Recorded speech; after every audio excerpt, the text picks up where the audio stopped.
Jelly Mini Vlogs! Eto na nga, panibagong araw sa lahat. So, eto na nga, magsisimula ng magtatagalog ang babae. Dahil nga, hindi daw nila maintindihan ng diretso yung mga sinasabi ko dahil hindi sila makakaintindi ng Bisaya. Ako nga dito, naka times 10 times 20 na akong take dito. Hindi na nga ako marunong magtagalog.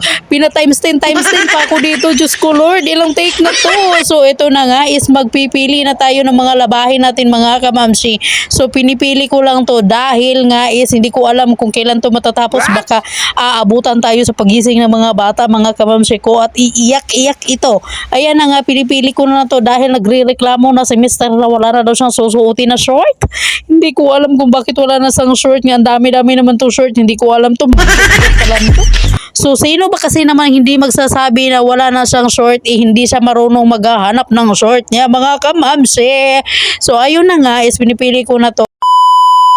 Ayun na nga, nagkabulol-bulol na. Sino ba ka naman kasi nagsasabing magtatagalog tayo? Hindi nga ako marunong magtagalog. Ayun na nga, yung ulan, hindi pa nagpapaawat. Araw-araw na nandang umuulan. Kaya hindi rin tayo magpapaawat. Maglalaba tayo for today's video, mga kamamsi ko. Dahil nga wala na masusuot si Mr. at yung mga bata.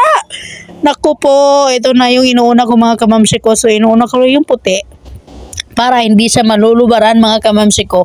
Aba, ewan ko sa inyo kung sino ba ka naman kasi nakabulol-bulol lang ako ito, nahihirapan ako magsalita. So, bahala na kayo dyan, basta maglalaba ako dito. Wow! Ayan, magbabanlaw na tayo dito, mga kamamsi, at dito na lang. Thank you for watching. Bye-bye!